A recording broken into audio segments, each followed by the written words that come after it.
இமாம் மாலிக் பின் அனஸ், மாலிக் பின் அனஸை பொறுத்த வரைக்கும் அவர் எதில பிரபல்யமானவர்? அறிவை தேடுவது, அறிவை மக்களுக்கு கொண்டு போய் சேர்ப்பது. வணக்க வழிபாடுகளும் அவங்களுக்கு நிறைய இருந்தது. ஆனால் அவர்களுடைய காலத்திலேயே ஃபுதைல் இப்னு ஐயாத் ஒருத்தர் இருந்தார். அவர் மிகப்பெரிய வணக்கசாலி, மிகப்பெரிய இபாதத்தாலி. அவர் கடிதம் எழுதுறார் மாலிக் பின் அனஸுக்கு. அறிவண்டே இருக்கிறீங்க, அறிவை படிக்கிறதும் அறிவை சொல்றதும் இதுல இருக்கிறீங்க, வாங்க நாங்க கொஞ்சம் அல்லாஹுக்காக வேண்டிய நேரத்தை ஒதுக்கி இபாதத்துக்களை என்ன செய்வோம், ஈடுபடுவோம் அப்படின்னு சொல்றாரு. இத்தனைக்கு மாலிக் பின் அனஸ் 5 நேரம் தொழில் சும்மா இருக்கிறவர் அல்ல. துஹா தொழக்கூடியவர், விது தொழக்கூடியவர், இரவு தொழக்கூடியவர், நோன்பு நோக்கக்கூடியவர், எல்லா இபாதத்தும் உள்ளவர். ஆனா ஃபுதைல் இப்னு ஐயாத் வணக்கத்துக்கே அறிமுகமானவர். அதுக்கு மாலிக் பின் அனஸ் பதில் எழுதினார். என்னன்னு சொன்னா, அல்லாஹு தாலா எப்படி உங்களை ஒரு வணக்கத்துக்கு செலக்ட் பண்ணானோ அதே போல எனக்கு ஒரு வணக்கத்தை அல்லாஹு தாலா என்ன செஞ்சுக்கிறான், அல்லாஹ் எனக்கு இலகுபடுத்திக்கிறான். உங்களுக்கு ஒரு வணக்கத்தை அல்லாஹ் இலகுபடுத்தி இருக்கிறான், அது போல எனக்கு ஒரு வணக்கத்தை அல்லாஹு தாலா இலகுபடுத்தி இருக்கிறான். நீங்க இருக்கும் வணக்கம் நான் இருக்கிற வணக்கத்தை விட குறைந்ததும் அல்ல, நான் இருக்கும் வணக்கம் நீங்க இருக்கும் வணக்கத்தை விட குறைந்ததும் அல்ல.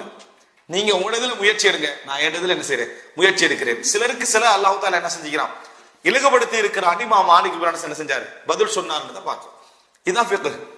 இதை நம்ம புரிஞ்சுக்கொண்டோம்னு சொன்னால் வணக்க வழிபாடுகள்ல குறைவராமல் பார்த்து கொள்ள வேண்டும். வணக்க வழிபாடுகள்ல உதாரணமாக சஹாபாக்களோட ஈமான் குறைஞ்சிச்சு கூடிச்சுன்னு சொன்ன உடனே நம்ம என்ன நினைக்கிறோம் தெரியுமா? சஹாபாக்களோட ஈமான் குறைஞ்சிச்சுன்னு சொன்னா லுஹர் அசர்லாம் தொழாமிப்பாங்களா? அப்படி இல்லை. எங்களை ஈமான் குறைஞ்சுன்னு இஸ்லாத்து போர்டர்ல போய் நின்றுறோம். ஈமான் குறையுது என்றது உண்மை. சஹாபாக்களோட ஈமான் குறையுது என்றது எப்படி புரிஞ்சுக்கணும்னு சொன்னால், சுன்ன தொழுகை என்ன செஞ்சிருப்பாங்க, குறைச்சிருப்பாங்க, விட்டுரிக்க மாட்டாங்க, குறைச்சிருப்பாங்க. பாவம் என்ற இடத்துக்கு போற அளவுக்கு ஈமான் குறைதல் என்ற என்ன செய்யல, இருக்கல. இதை நம்ம கம்பேர் பண்ணிடக்கூடாது. மாலிக் பின் அனஸ் சொன்னது இபாதத்துக்கள்ல உபரியான இபாதத்துக்கள் செய்வதை என்ன செய்யறாரு, சொல்றாரு. இதை நம்ம புரிஞ்சுக்கணும். இந்த ஃபிக்ஹ், ஏதாவது வணக்க வழிபாடுகள்ல அல்லாஹு தஆலா ஒவ்வொருவருக்கும் ஒவ்வொரு விஷயத்துல அருள் செய்திருப்பான். மற்ற விஷயம் நம்ம கொஞ்சம் என்ன செய்ய வேண்டியிருக்கும், போராட வேண்டியிருக்கும் என்பதை நம்ம புரிந்து கொண்டு விட்டோம் என்று சொன்னால் நம்ம எங்களை அடையாளப்படுத்திக் கொள்வோம். இதுல நமக்கு என்ன செய்யுது, லேசா இருக்குது. இந்த விஷயத்துல நான் என்ன செய்ய வேண்டியிருக்கிறேன், கொஞ்சம் போராட்டம் செய்ய வேண்டி இருக்கிறது என்று நம்ம தெரிஞ்சிட்டோம்னு சொன்னால் போராட ஆரம்பிப்போம். சரி, போராட ஆரம்பிச்சா என்ன ரிசல்ட்?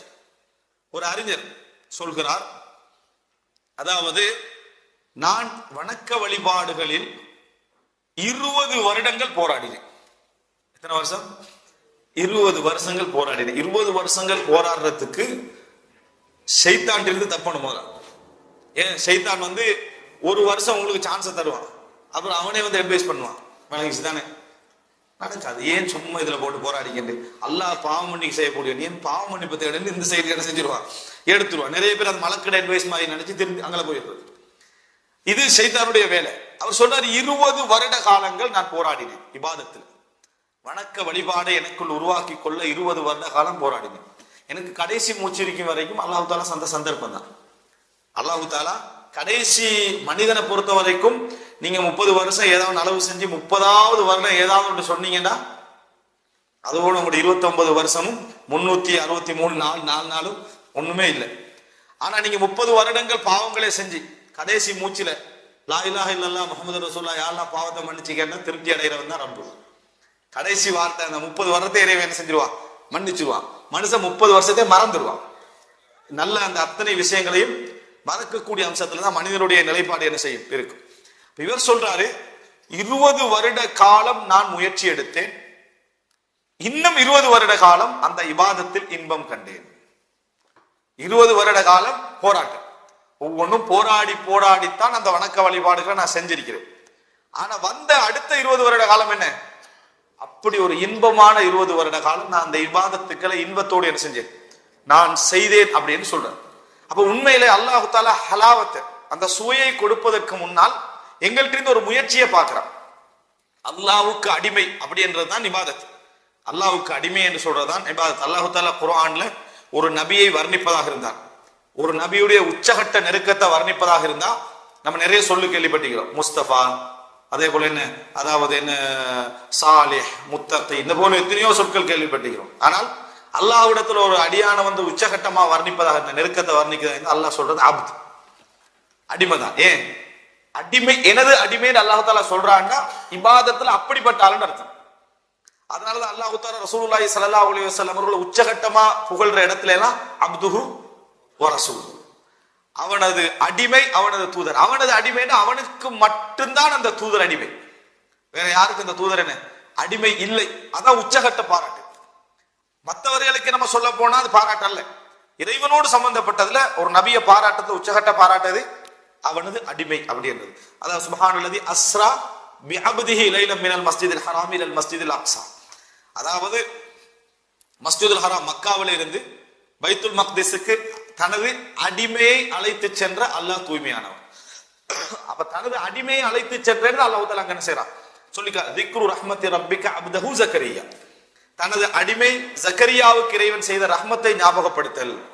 அப்ப அந்த அப்து என்றது அல்லாஹ் நெருக்கம் சம்பந்தமாக பேசுற நேரங்களை தான் யூஸ் பண்ணுவோம். அப்படின்னா இபாதத், அந்த இபாதத்துல ஒருவன் காட்டக்கூடிய பரிபூர்ண தன்மையும், அதுல அவன் காட்டக்கூடிய ஆர்வம், அதுல அவன் காட்டக்கூடிய அந்த நெருக்கத்தால் தான் இறைவன் செய்யலாம் பாரு. இபாதத்தின் மூலம் தான் இறைவனை நெருங்க முடியும். ரசூலுல்லாஹி ஸல்லல்லாஹு அலைஹி வஸல்லம் சொல்றாங்க, அல்லாஹ் தஆலா சொல்வதாக, எனது அடியான் என்னை நெருங்க எடுக்கின்ற முயற்சிகளிலேயே நான் அவனுக்கு கடமையாக்கி இருக்கிறேனே அதை செய்வதன் மூலம் தான் அவன் என்னை நெருங்க முடியும். சுன்னத்து ரெண்டாவது. நிறைய பேர் என்ன நினைக்கிறாங்க சுன்னத்தால நெருங்க முடியும். இல்ல, ஃபர்துல எல்லாம் குறை விட்டுறது, சுன்னத்தை என்ன செய்யறது 2 ரக்காத் தொழுது அல்லாஹ் தஆலா விரும்பிடுவான்னு நினைக்கிறது. அப்படி இல்லை. நான் அதாவது எதை எனது அடிமைக்கு கடமையாக்கி இருக்கிறேனோ, 5 நேர தொழுக எதெல்லாம் கடமையாக்கி, அதன் மூலம் தான் நான் அவன் என்ன செய்யலாம் நெருங்கலாம். நான் அவனுக்கு கட்டளையிட்டதை கட்டுப்படுவதன் மூலம் நெருங்கலாம். அதற்கு பின்னால் அவன் செய்கின்ற ஒவ்வொரு நஃபிலான வணக்கங்கள், சுன்னத்தான வணக்கங்கள் மூலம் என்னை நெருங்கி கொண்டே இருக்கிறான் அப்படின்னு சொல்லி ரசூலுல்லாஹி ஸல்லல்லாஹு அலைஹி வஸல்லம் அல்லாஹ் தஆலா சொல்வதா சொல்றான். எனவே வணக்க வழிபாடுகளை பொறுத்த வரைக்கும் எப்பையும் நாம் ஷைத்தானுக்கு இஸ்திஸ்லாமாக கூடாது. எங்களுக்கு இன்பமான ஹலாவத்தான நல்ல பகுதிகள் இருக்கும், அதையும் தொடர்ந்து ஆர்வப்பட்டு செய்யணும். சில விஷயங்கள் கஷ்டமாகவே இருந்து கொண்டிருக்கும், சில விஷயங்கள் போராட்டமாகவே இருந்து கொண்டிருக்கும். அந்த போராட்டத்தை கைவிடக்கூடாது. போராட்டத்தை கைவிடுறதுக்கு ஒரு உதாரணத்தை சொல்லிட்டு அடுத்த பகுதிக்கு வரேன். போராட்டத்தை கைவிட என்ன உதாரணமா, எல்லாரும் போராட்டத்தை கைவிட ஒரு இடமே தெரியுமா, பாவத்துல தௌபா செய்யறது. எல்லாருமே பொதுவா கை விட்டுறது. அது இளைஞர்களோடு சம்பந்தப்பட்டு சொல்றதா, இந்த பெரும்பாலும் கெட்டு போகாத இளைஞர்கள் கெட்டு போன இடம் வந்து சினிமா. ஒருவன் இங்க வந்து பெச்சுரஸ் ஆகிக்கக்கூடியவங்க என்ன முடிவு, இந்தியாவிலிருந்து சினிமா பார்க்கறது இல்லை. நல்ல ஒரு பயம் கேட்டு இந்தியாவிலிருந்து சினிமா பார்ப்பதில்லை. அன்றைக்கு பார்த்தா எல்லா விளம்பரமும் வந்து முன்னால் நிற்கிற மாதிரி உங்களுக்கு இருக்கு. அது வந்து இறைவன் தரக்கூடிய ஒரு சோதனை, இறைவன் தரக்கூடிய ஒரு சோதனை. நீ எடுத்த முடிவுல ஸ்ட்ராங் ஆகணும்னா ஒரு பவர்ஃபுல்லான ஒரு சோதனை உனக்கு முன்கால வந்து நிற்கும்.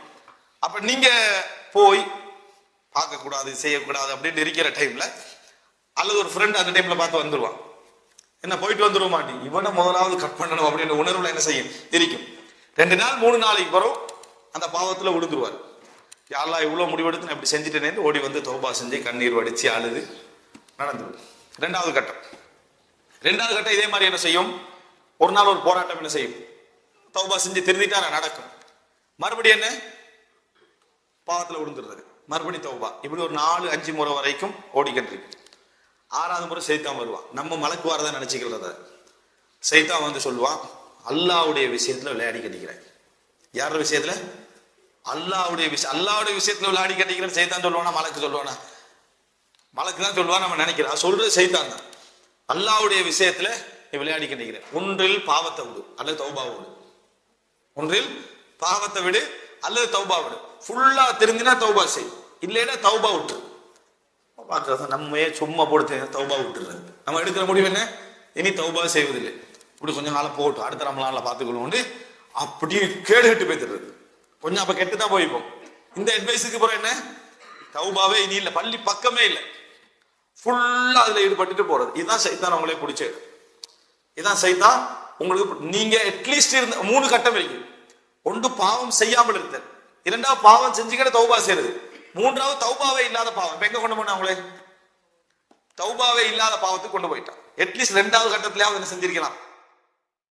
1வது கட்டத்துக்கு வர முடியலைன்னா 2வது கட்டத்துல இருந்திருக்கலாம். ஆனா சைத்தான் என்ன செய்வான், அவங்கள போராட்டத்துல ஒரு சோர்வை உண்டாக்குவான். போராட்டத்துல ஒரு சோர்வை உண்டாக்குவான். சிலர் என்ன நினைச்சிருக்காங்கன்னா தொழுறதே இல்லை, திடீர்னு வந்து ஒரு பயான் ப்ரோக்ராம் ஏதாவது கேட்டு தொழ ஆரம்பிப்பாரு. ஒரு கிழமை தான் பள்ளி வாயில் போய்ப்பாரு. அவர் என்ன நினைச்சிருக்கா, நான் முழுசா தெரிஞ்சுட்டேன்னு நினைச்சிருக்கு. அப்படி நினைக்க கூடாது. சைத்தான் வந்து ஆதம் அலைஹிஸ்ஸலாம் காலத்துல இருந்து இருக்கிறான். இன்றைக்கு அவங்க எவ்வளவு அனுபவம் இருக்கும். 1000 வருஷம் உள்ளவனை பாத்தீங்கன்னா, 500 வருஷம் வாழ்ந்தவனை பாத்தீங்கன்னா, 60 வருஷம் வாழ்ந்தவனை பாத்தீங்கன்னா, அவ்வளவு அனுபவத்தோடு எங்களோட முழுக்க நின்றுட்டிக்கிறான். ஆதம் அலைஹிஸ்ஸலாத்துக்கு அவ்வளவு அட்வைஸுக்கு பின்னாலே சொர்க்கத்துல இதை எப்படி வெளியாக்கணும்ன்றது ஐடியா அவனுக்கு இருக்குன்னா, நம்மளெல்லாம் ஒரு அம்சமே அல்ல. அப்ப நாங்க எவ்வளவு கவனமா இருக்கணும்னா அந்த அட்வைஸுகள்ல தான் கவனமா இருக்கணும். நாங்க இந்த மாதிரி டைம்ல சைத்தான்ல மிச்சம் அவ்வளவு என்ன அட்வைஸ் பண்ணணுமோ, ஒரு கிழமை ஒருத்தன் பள்ளிக்கு போன பின்னால் அவனுக்கு என்னத்தை கூட்டிடுறான்டா, முழுமையா அவர் தெரிந்து விட்ட மாதிரியான ஒரு ஃபீலிங். மாஷா அல்லாஹ் மாறிட்டு கடந்த 10 வருஷம் அவனுக்கு மறந்துடுது. இப்ப அவன் உணர்வுல என்ன ஏற்படுத்துறான்னா, இந்த பக்கத்தால அடிச்சு விட்டுருவோம், எங்களை வரமாட்டாரே, அடுத்த பக்கத்தால உன்னைய மாதிரி தொழுவுறோம் யார் ஆகிக்கிறான் பெருமை உண்டாக்கி விடுறது. ஒரு ஒரு ஒரு 1 வீக் போனது, ஒரு மாசம் போனது, அவ்வளவுதான். அதோட பெருமையை உண்டாக்கி விட்டு நம்ம நினைச்ச மாதிரியே இல்லை, இதுக்குதான் நாங்க திருந்துறது இல்லை.